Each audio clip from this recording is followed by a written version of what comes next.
Recently, I picked up this 9x12 plate camera. Ready? Oh, wait.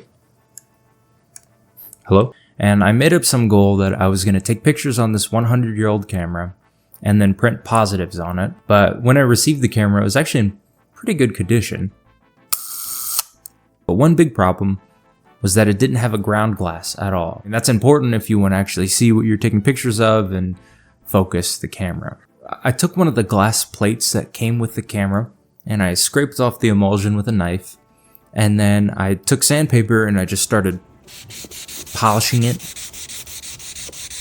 I was kind of being a cheap ass and I didn't want to go buy aluminum oxide or whatever it is. Usually that makes it a lot quicker, but again, I was just kind of being cheap. After sanding for forever, I finally got a pane of glass that can project an image. Inside one of the plate holders was a piece of film. I don't really know how this is. Maybe someone developed it and put it back in there, but yeah, there's just this random old image in the camera.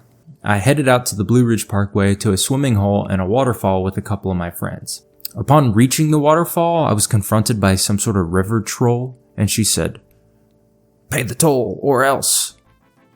That didn't happen. She just kindly asked me if I could not set up my camera right there because her son was about to propose to his girlfriend or something like that. I just moved over to the side. It was fine. Once they kind of cleared out, I started setting up the camera. I set up the shot, I focused it and everything. I used my fresh, brand new frosted glass pane that I had spent so long working on. And the second I was gonna go take a picture, the camera fell off. My heart jumped into my ass. I was so nervous because if I broke the camera, my girlfriend was gonna beat me because she bought the camera. Just kidding. Luck was definitely on my side. Everything was still in perfect condition. Unfortunately, just all my hard work, went down the drain. Luckily, modern problems give modern, whatever, you know the saying. I went to Ace Hardware and I just bought some plexiglass. Much easier to polish than real glass. I don't know why I didn't think of that in the first place, but yeah, it was like $10. It was the same process. I cut out the pane, polished it, and then it was even better than last time.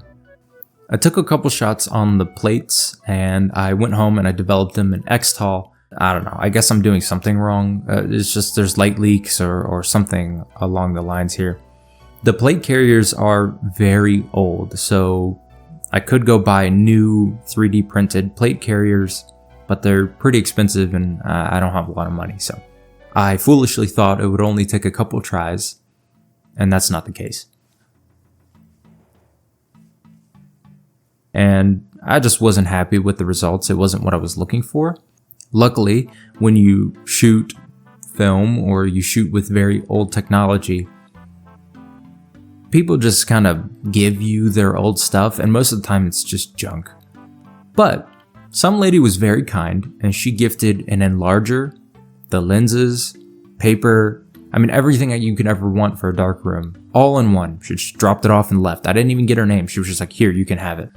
That's pretty great for me. I spent a while in the darkroom testing prints, testing developing times until I got it right, but I didn't want to use too many plates, so I tried, stepping down my exposures, etc., etc. Eventually, I got a plate that looked pretty good. The density was right where I wanted, everything looked perfect, so I pulled it out of the developer, put it in the stop bath, fixed it, etc. Once it dried, the negatives were very, very thin. I don't know. At this point, I had spent some money on the project and I was just ready to let it go, but I still wanted to complete the project. Sometimes you just have to be okay with the outcome, even if it's not perfect. Luckily, during this entire span of the project, I was also shooting slide film, and I got some pretty neat positives in my day-to-day life. When you're shooting 6x9 positives, they're huge. They're almost the size of a baseball card.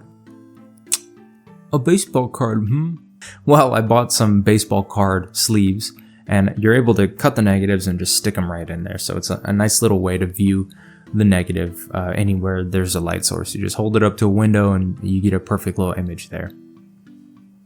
So on top of the plates and on top of the positives, I was able to get some things that I felt like were good enough to ship out or send to someone as gifts. So all in all, I was able to get something from this project. It was a lot of fun for me to do all the testing and putting the video together and doing all this fun stuff.